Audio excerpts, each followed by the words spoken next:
सीतापुर में विशेष जज SC/ST court न्यायाधीश को कोर्ट के अंदर धमकी भरा पत्र मिलने से हड़कंप मच गया था।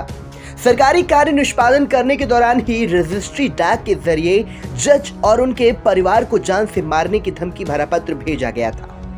विशेष जज ने धमकी भरे पत्र के बाद पुलिस को तहरीर देकर कार्रवाई के लिए निर्देशित किया था। पुलिस ने तहरीर के आधार पर मुकदमा दर्ज कर विशेष जज और उनके परिवार को सुरक्षा प्रदान करते हुए जांच पड़ताल शुरू कर दी थी। मुकदमे में पक्षपात और 2 मुकदमों को छोड़ने की धमकी मिली थी। जिला सत्र एवं न्यायाधीश कोर्ट परिसर में बने SC/ST कोर्ट में बतौर विशेष जज रामबिलास सिंह मंगलवार को कार्य निष्पादन कर रहे थे। आरोप है कि इसी दौरान रजिस्ट्री डाक के जरिए कृष्ण कुमार दुबे पुत्र शिव शंकर दुबे निवासी परसदा थाना मछरेटा के द्वारा एक लिखित पत्र में उनके कोर्ट में चल रहे सरकार बनाम परशुराम और सरकार बनाम लाल बाबू को छोड़ने की धमकी दी गई है और साथ ही रामकोट थाना इलाके में चल रहे हत्या और हत्या के प्रयास सहित गंभीर धाराओं में दर्ज केस में गवाहों और बयानों के निष्पक्ष काम न करने के आरोप लगाया। इसी के चलते कृष्ण कुमार दुबे ने जज को धमकी भरा पत्र भेजकर हड़कंप मचा दिया था, जिसके बाद जज और परिवार को सुरक्षा मिली थी। विशेष जज रामबिलास सिंह ने धमकी भरे पत्र मिलने के बाद कोतवाली नगर की तहरीर देकर कार्रवाई के लिए निर्देशित किया। थाना कोतवाली नगर के अंतर्गत माननीय न्यायाधीश SC/ST कोर्ट के द्वारा ये जानकारी पुलिस को दी गई थी कि उनको स्पीड पोस्ट से एक पत्र प्राप्त हुआ है जिसमें उनको जान से मारने की धमकी दी गई है। पुलिस के द्वारा तत्कालीन उनके द्वारा दी गई तहरीर के आधार पर एक FIR कोतवाली नगर में पंजीकृत किया गया। इसमें धारा 506, 332, 353 इसका अभियोग पंजीकृत किया गया है। उसके पश्चात पुलिस के द्वारा अपनी विवेचना के क्रम में 2 दिन के अंतर्गत 2 अभियुक्तों को गिरफ्तार किया गया है, जिनके नाम हैं कृष्ण कुमार दुबे, ये निवासी परसंदा थाना मछरेटा के हैं।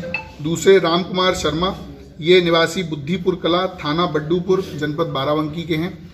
इनसे जब पूछताछ की गई तो ये जानकारी प्राप्त हुई है कि इनमें से जो कृष्ण कुमार दुबे हैं, इनका एक केस माननीय SC/ST कोर्ट में चल रहा है।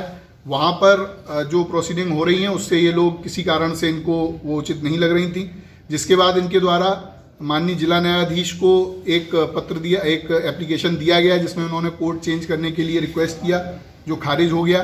तो उसके बाद में ये दोनों लोग, इसमें से जो कृष्ण कुमार दुबे हैं, ये उस 2016 के एक मुकदमे में 302 के आरोपी हैं और राम कुमार शर्मा जो इनके जानने वाले हैं और इनके वकील हैं। इन दोनों लोगों के द्वारा इस तरह का षड्यंत्र रचते हुए एक पत्र स्पीड पोस्ट से महमूदाबाद से पोस्ट किया गया, जिसकी CCTV हम लोगों को प्राप्त हुई है। उस CCTV के आधार पर राम कुमार शर्मा की नामजदगी इसमें बढ़ाई गई। कृष्ण कुमार दुबे ने जो लेटर भेजा था उसमें इनके द्वारा अपना नाम, पता, मोबाइल नंबर, ये सारी चीज़ें पहले से ही बताई गई थी। अतः इन दोनों लोगों को अरेस्ट करके माननीय न्यायालय प्रस्तुत किया जा रहा है।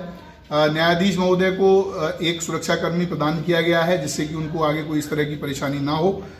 इसी प्रकार से हम लोग इसमें और विस्तृत विवेचना, इनके क्या कारण रहे हैं उसके बारे में इनसे पूछताछ और अन्य कार्रवाई प्रचलित रही। सर, इसका जो जिसने धमकी दिया था उसका सर मोटिव क्या था धमकी देने का बेसिकली? उससे अभी जो पूछताछ की गई है उसका जो अभी तक जानकारी हुई है उससे यही पता चला है कि इन्होंने जो वहाँ पर प्रोसीडिंग चल रही है उससे ये लोग खुश नहीं थे।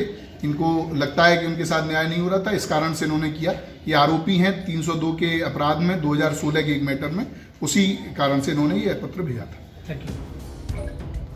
कोतवाली पुलिस ने मामले में केस दर्ज कर जज और उनके परिवार को सुरक्षा मुहैया करा दी, जिसको लेकर ASP उत्तरी प्रकाश कुमार ने तथ्यों और साक्ष्यों की जांच पड़ताल कर धमकी देने वाले युवक की तलाश के बारे में जानकारी दी थी, जिसका खुलासा करते हुए SP चक्रेश मिश्रा ने बताया कि विशेष न्यायाधीश SC/ST कोर्ट व उनके परिवारीजन को जान से मारने की धमकी के संबंध में आरोपी कृष्ण कुमार दुबे पुत्र स्वर्गीय शिव शंकर दुबे परसदा थाना मछरेटा, दूसरे राम कुमार शर्मा पुत्र बांकेलाल शर्मा बद्दीपुर कला थाना बड्डूपुर जनपद बाराबंकी को बदेही वाटिका के पास से गिरफ्तार करने में सफलता मिली, जिन पर मुकदमे चल रहे हैं। पूरे मामले को लेकर पकड़े गए आरोपियों के बारे में SP ने क्या कुछ कहा, आप भी सुनिए।